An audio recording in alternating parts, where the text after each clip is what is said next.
Bricolage, revista de estudiantes de Antropología Social y Geografía Humana.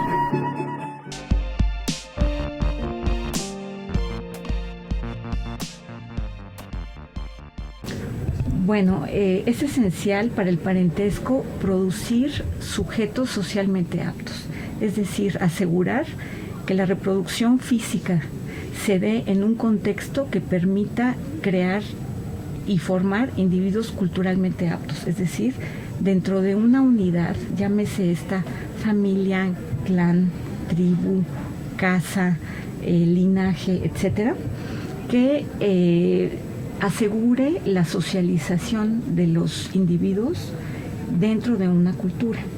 Entonces, allí se transmiten en los sistemas de parentesco, en primer lugar, la noción de prohibición del incesto, que es fundamental. Igualmente, las prohibiciones y prescripciones matrimoniales. ¿Con quién se pueden casar las personas y con quién no se pueden casar? ¿Cuáles son las normas de género, las normas de herencia, las normas de residencia? Todo ello se transmite a través de la institución del parentesco.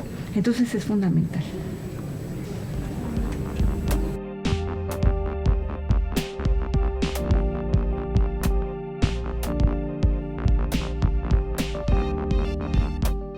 Bueno, esas son las dos grandes teorías que se generaron en la primera mitad del siglo XX y que construyeron la antropología del parentesco contemporáneo. La primera, la teoría de la filiación, se refiere sobre todo a la desarrollada por autores anglosajones, teniendo como centro algunas universidades británicas y que hicieron su trabajo de campo en África y en Melanesia. Su noción principal era la de filiación, cómo las sociedades, sobre todo las llamadas de linaje, respondían a un esquema patrilineal, matrilineal o no unilineal.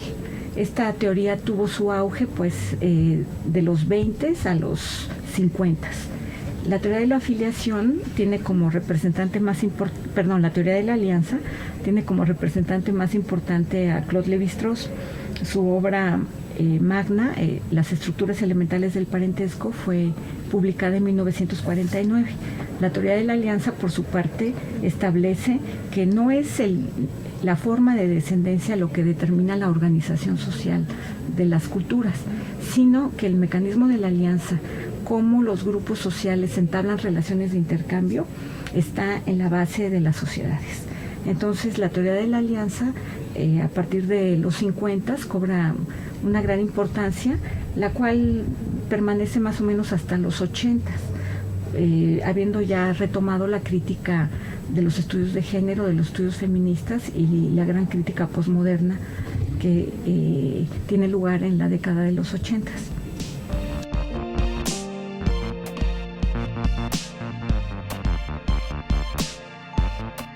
La prohibición del incesto, están de acuerdo todos los autores que se dedican a esto, es el punto de toque, es la regla universal por excelencia, a partir de la cual se establece, digamos, lo social.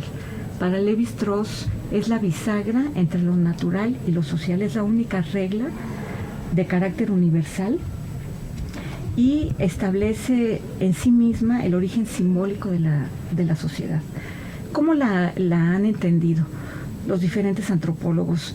En Lévi-Strauss tenemos que entiende la prohibición del incesto como aquella prohibición de relaciones matrimoniales entre determinadas categorías de parientes.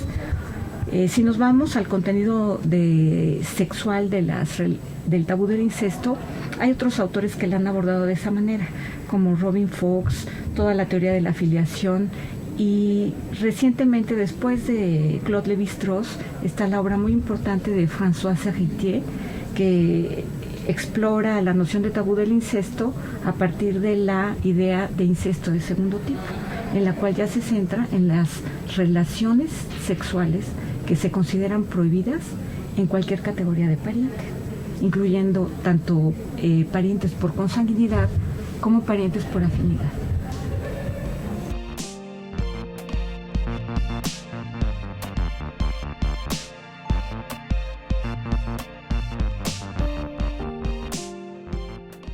los estudios de parentesco no pueden prever, no pueden predecir lo que pasa en las sociedades. Es decir, las sociedades siempre van adelantadas a lo que hacemos los estudiosos del parentesco. Un ejemplo de ello puede ser los cambios recientes en el matrimonio. Es decir, hace 30 años que yo empecé a estudiar antropología del parentesco, se entendía el matrimonio en su definición jurídica como un intercambio de deberes y de derechos, sin contenido sexual. Algunos autores, o genérico, algunos autores decían, el matrimonio es una definición, un contrato, un intercambio entre un hombre y una mujer, o entre una mujer y 2 o 3 cónyuges, etcétera. Y ahora vemos que a partir de 2010, en el caso de nuestro país, la definición de matrimonio ya no habla de hombres y mujeres, sino de personas. Entonces, los cambios, las dinámicas en lo social van a un ritmo mucho más acelerado de lo que los estudiosos tenemos. Entonces, nosotros tenemos que estar al día como antropólogos en todos los cambios, no solo jurídicos, que también van un poco más lentos, sino en los cambios culturales, en los cambios sociales, y estar atentos a todos ellos.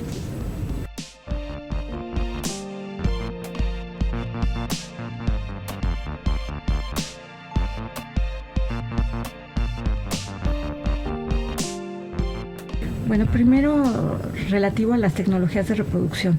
Este ha sido un tema ya muy tratado a partir de los años 80 del siglo XX en la antropología del parentesco. Es muy interesante porque por primera vez en la historia, digamos, casi de la humanidad, podemos hablar de padres genéticos, o sea, una categoría que es nueva. Tanto paternidad como maternidad, a partir de todas las tecnologías de la reproducción, se han ido desconstruyendo. Ahora es posible que una persona aporte el gameto, ya sea óvulo y espermatozoide, otra persona aporte el útero, ¿no? Una madre subrogada, una madre sustituta, otra persona, padre o madre, sea el padre social o madre de un niño. Entonces, tenemos que muchas de las soluciones que otras culturas ya daban al problema de la infertilidad, ahora encuentran con la tecnología médica una solución. Y de esta manera se han creado nuevas teorías y nuevas perspectivas al estudio de la paternidad y la maternidad.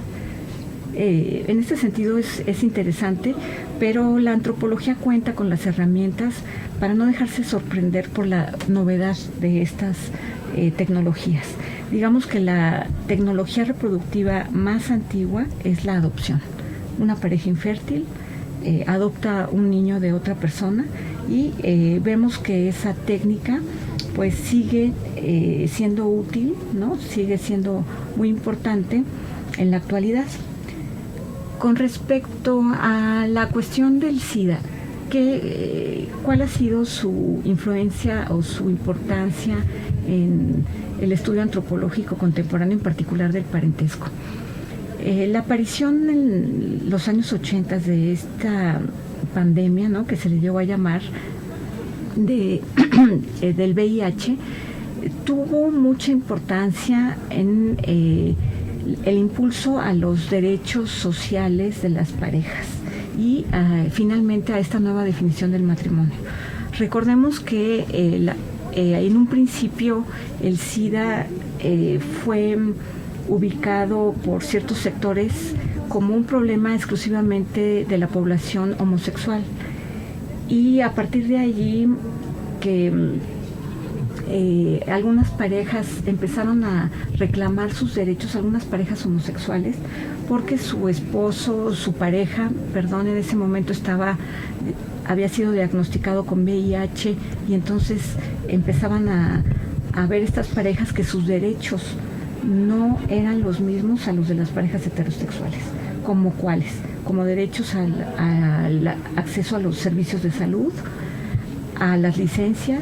Entonces allí empieza el reclamo de estas parejas por sus derechos en todos los sentidos, y que desemboca, en el caso francés, actualmente en la aprobación, el reconocimiento del matrimonio de personas del mismo sexo, y en nuestro país pues esto ya tiene un par de años, ¿sí? Entonces fue muy importante, no solamente en esto que menciono del del matrimonio, sino cambios en la sexualidad.